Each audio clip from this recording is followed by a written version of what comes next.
Hi everyone, I'm Yasmin. I'm the co-founder and CEO of Our Campus United, and I'm so honored to be here with Maya Vorobyov, the Executive Director of Talk Israel. Thank you for inviting me.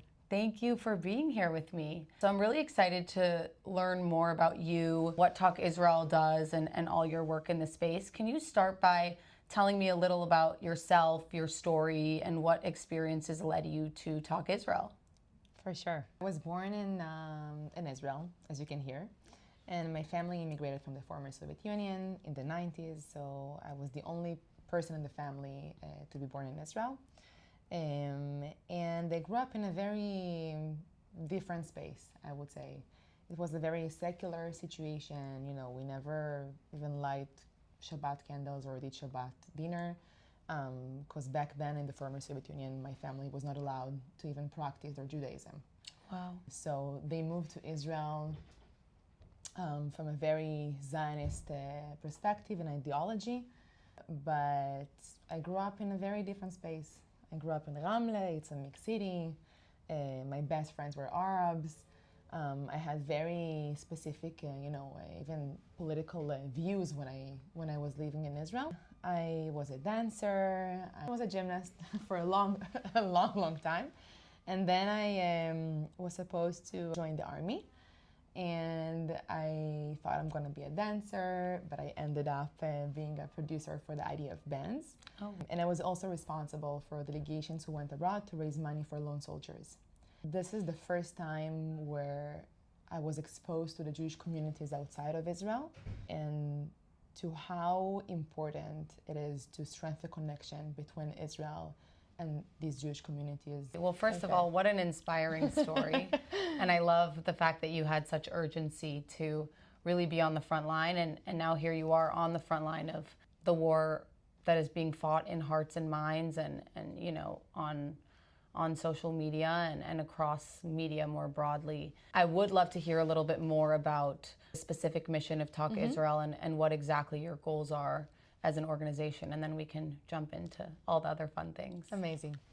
So in terms of the mission, our main mission is really to empower young content creators to post more positive content about Israel online in a very authentic, personal, positive, non-political way. We train hundreds and thousands of creators every year. We're a nonprofit, so almost everything we offer is free. The workshops, the programs all over the US and Israel as well. We have different programs for different levels of creators. So we have programs for emerging creators who just started and they need help with motivation, with tips. We teach them branding and storytelling and how to edit, how to speak in front of a camera. Really all the tools they need in order to become better creators. Besides that, we work with big influencers like Nas Daily, Montana Tucker, Zach Mar, Zach Sage, Chef Bay, really to help the creators with, motivation and tools and just practical tools on how to create better content. We have a podcast called The Creator's Take, where we give tips and tricks how to create better content, so feel free to watch us. And besides that, we have different programs running at the same time. So we have our flagship program called the Creator Council. We have, I'm a big believer that we all fight the same fight, so we should fight together. So I try to partner with almost any pro-Israel organization in the space. So if it's BBYO, Hillel, the Jewish Agency, SSI, Tamid, IAC, really anyone who needs help with social media and can use their teens in order to spread the important message about Israel. That's in general about the mission. As I mentioned, we have a lot of creators who are producing content on a weekly basis, reaching millions of views. We have workshops every month, everywhere in the US. So I also travel a lot and my team is really amazing. That's the main idea and the main goal. Something that really resonated with me that you mentioned is this idea of positivity. And something that we really focus on at Our Campus United is celebrating Jewish joy. There was a recent ADL study that came out that showed that 3 out of 4 Jewish students on college campuses right now completely hide the fact that they're Jewish. And first of all, I don't think that those numbers have ever been so high. But second of all, it's personally really disheartening to me, and I'm sure you share that sense, that students are, so afraid to be publicly Jewish. And I think that unfortunately that is related to the hostile climate on campuses as a result 100%. of everything that has gone on in Israel and the war between Israel and Hamas. So I guess I'm wondering, what role do you think Jewish Joy plays in all of this that we're dealing with right now? And what are some tips that you have about how we can use social media as one of the many tools to celebrate and promote Jewish pride and joy, specifically on college campuses? So, first of all, it's really hard to hear that, but that's the reality. I mean, you're definitely right, and it's really sad. I do feel like that's exactly the time to speak up, Yes. and be proactive, especially when this is the climate, and this is how the sentiment, especially on college campuses. I will say that we found out that only 27% of Gen Z support Israel. One, this is definitely the time to speak up, share your truth, share what kind of connection you have to Israel, why it's so important to you personally, and not even just about Israel, just in general, about being Jewish, about your identity, and definitely to highlight the beautiful things about Judaism and Israel and the joy. I'm sure you and anyone who watches the video realize that whenever we go on social media and we search, even just in the location about Israel, all the content we're gonna find is very political, very disturbing. Lots of graphic images, sometimes soldiers, maps, blood. Like, it's very, very, very negative content. Whenever we search for any other country, even controversial countries like, I don't know, Turkey or Iran, the content will be different. We're gonna see beautiful landscape, people, food, culture, and this is something we have to change. In order to change that, we are not supposed to upload more political content. We need to highlight and post about all the beautiful things that Israel has to offer besides the conflict. Yes, there's a conflict, there's war going on, it's super hard, but there's also other side of Israel, which people are not exposed to. The people of Israel, the beautiful stories, the food, the amazing culture, the joy, the pride. This is something we have to highlight, and that's exactly what we try to do in Talk Israel. So in terms of showing the joy and the culture, that's definitely something we promote and teach the creators how they can, find their niche, find their voice, find their connection to Israel, to the land, to the culture.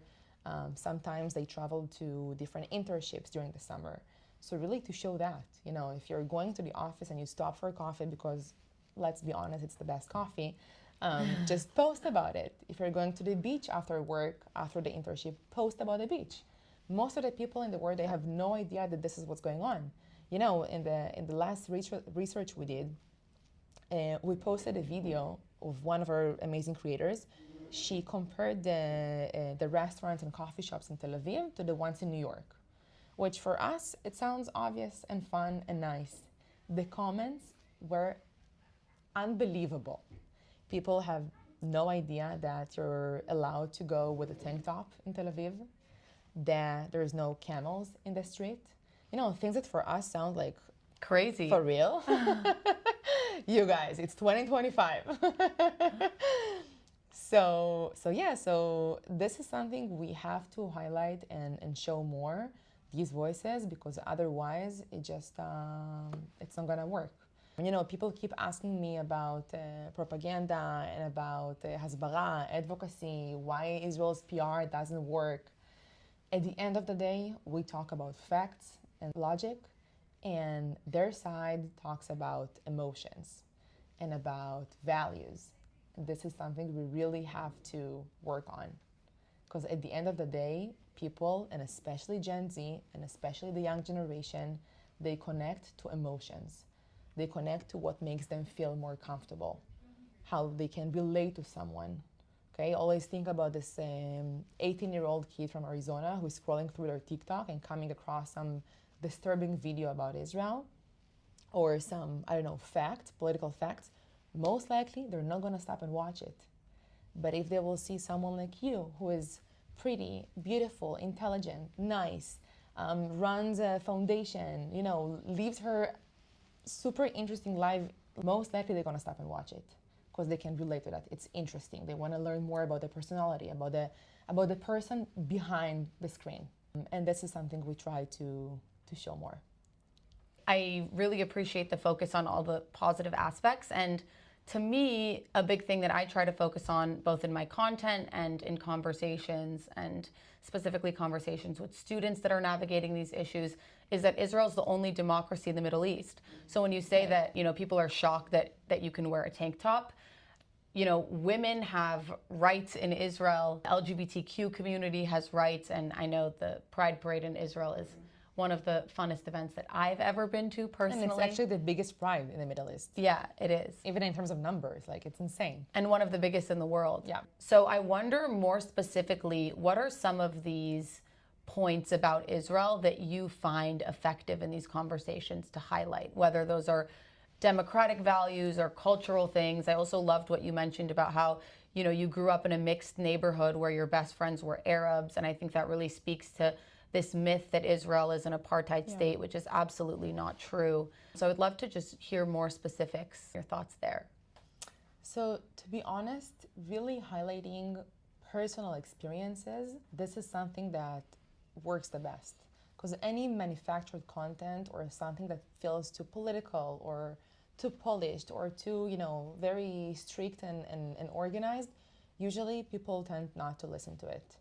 But if you show personal experiences, something very authentic, it doesn't have to be, just restaurants and coffee shops. During the war with Iran and the horrible situation where Israelis had to run to the bomb shelters, I was calling my creators, which, today, a few months after, it sounds unbelievable to me. Yeah. Asking them personally to film themselves running to the bomb shelter. Because I was sitting here looking at the algorithm, and all I saw was people from Lebanon filming the rockets above their heads, and people in Cyprus filming the same, and nothing from Israel, just the same. So I actually called them and said, guys, listen, I need your help. Israel needs your help. Film what it means to you. I mean, you're celebrating Shabbat dinner together. All of a sudden, at 10 p.m., 2 a.m., you have to run to the bomb shelter. How it looks like, I mean, for us, it's something we can't even imagine, right? So far away. So they filmed how they helped their community, how people help the elderly to get to the bomb shelter, how they play with kids, how people brought their animals to the bomb shelter, which, it's something people here can't even imagine. So really to highlight the personal, authentic experiences, that's the most important. Yeah, and I think, in talking about all those experiences, I had several experiences, going to the bomb shelter in the middle of the night or during a Shabbat dinner and things like that, even this past summer while I was there. And what really stuck out to me is this resilience. There's this sort of natural, innate resilience within Israelis and even diaspora Jews that are visiting Israel, which is what I was doing this past summer. And I do think that that's a big part of Jewish joy 100%. That we need to highlight. We're strong, and I think the world needs to see that. When I think about social media in Israel, something else that comes to mind is hate. I personally post on my social media platform about Israel. I try to share facts and some of the positive experiences that you highlighted as well. And I personally have received a lot of hate. I've received a lot of threats. And I know that, other people that do the same type of work have similar experiences. So I would love to hear if you have any advice, A, for people who are, already out there and posting, which is wonderful, about how to navigate that, and B, for people who might be hesitant to share their pro-Israel experiences or, experiences in Israel because they fear that hate. So first of all, for those of you who are posting, really good job. Keep doing that. I know it's really hard, but you're amazing. I will say two things. One, when you're posting something very personal that shows and highlights, your experience and your connection, usually it's harder for people to comment really bad things. So yeah, they can, comment maybe Free Palestine or whatever, but when it's about your experience, people can't really argue with that. At the end of the day, it's how you felt during the specific moment. I can even give you an example. So it's a bit off topic, but I will share because it might help some of the followers. When I used to work in college campuses, so I really tried to connect with a few people from SJP. I really wanted to try and create a dialogue. I wanted to talk to them, to sit for, just coffee. So important. And just to hear what they have to say. I just moved to the US and didn't really understood why I need to see my students, suffer so much. And I wanted to have an honest conversation. And I tried to reach out to the people from SJP many, many times, like several times. Didn't want to meet with me, obviously not to have coffee. Was very unsuccessful. When I finished my role with the Jewish Agency, after October 7 happened, I posted a lot about on my personal social media. And I posted on my stories how I'm worried about my grandparents who are Holocaust survivors and they live in Holon, which is the center of Israel. Yeah. They're in their 90s, they have to run to the bomb shelter. Obviously, they cannot run to the bomb shelter. All of a sudden, those people from SJP who never wanted to talk to me before DM'd me on my Instagram, asked me to meet. Because some of them had grandparents in Israel as well. For me, it was fascinating because I felt like here I am being vulnerable, showing my pain, my feelings on social media. All of a sudden, people who I tried to connect with for so long actually responding. I saw the impact like right away. That's what I usually tell the students and the teens I work with. It's really based on personal experience. I know it's hard. I know, to be so open and vulnerable and just to show your feelings on social media is not always easy. And there is always like a limit.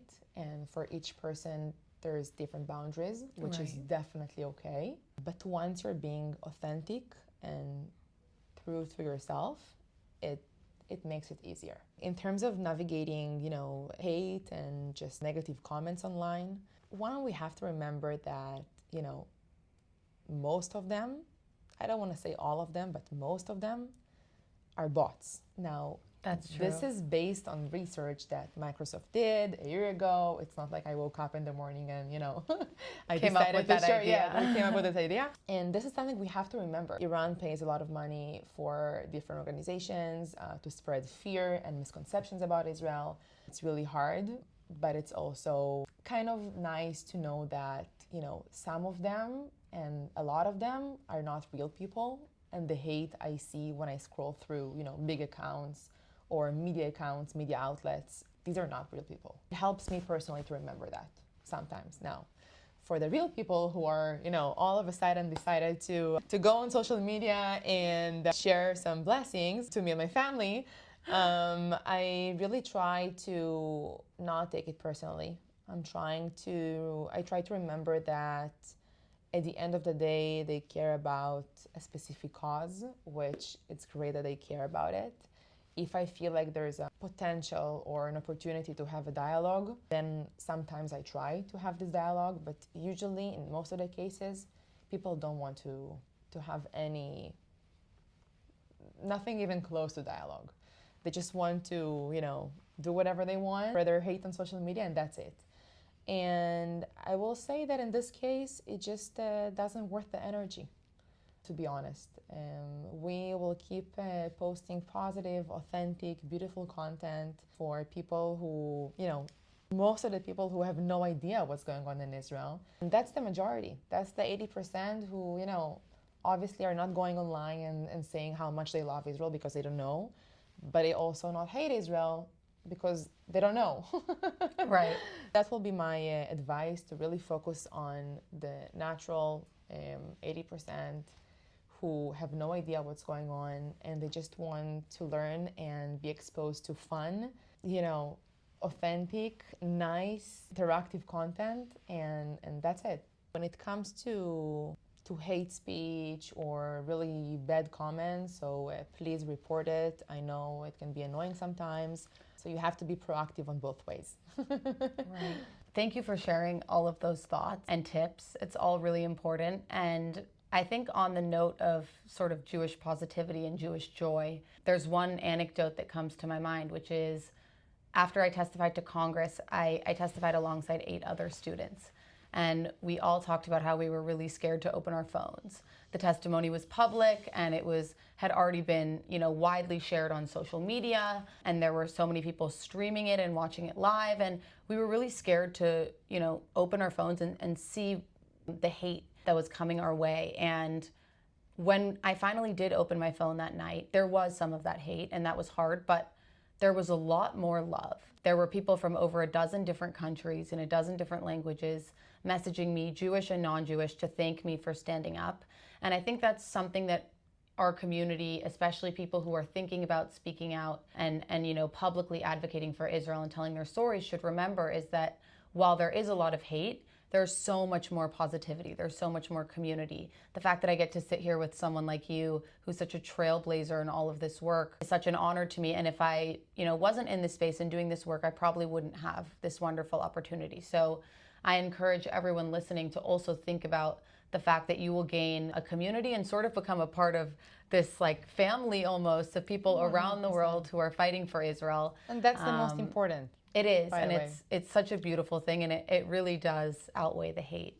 I'll ask you one last question. What if you could give us a few just general tips about social media, making content, and talking about Israel? How would you finish us off with those? I will say, first of all, don't afraid to speak up. Really, as you just mentioned, sometimes it's just going to bring, more love, and you're going to meet new friends, and it's really fun. It is. Besides the fact that you are making an impact and you have so much power. I met creators in the past who told me that, we have only 1,000 followers or even less, who's gonna listen to that? Just imagine a room with 1,000 people. That's a lot. A lot. Even 300, even 20.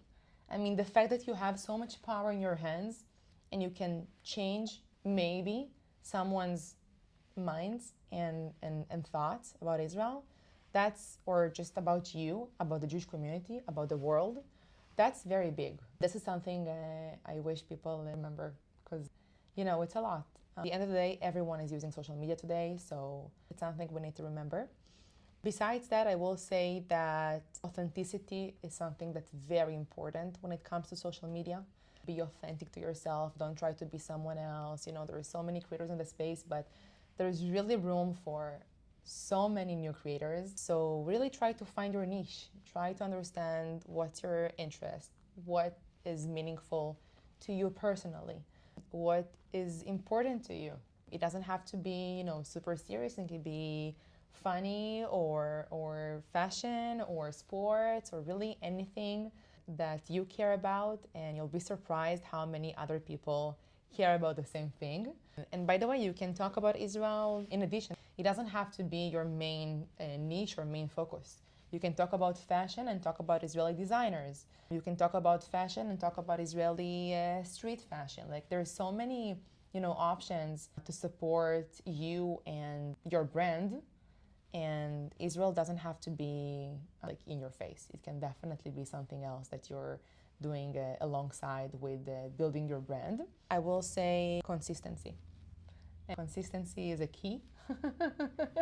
I know it's tough. I know we all get, burned out, and motivation when it comes to the social media space is something that we really need to work on. I can be super honest and share that, sometimes when I'm scrolling through my feed and just working in social media for so many hours a day, sometimes at the end of the day, I don't really have enough energy and motivation to post myself. So I definitely get it. But don't overthink. Just post. You never know who's going to like the post, who's going to see it, if it's going to get viral at some point, especially on TikTok. The algorithm works in a very interesting way. So your voice matter, and you should keep posting.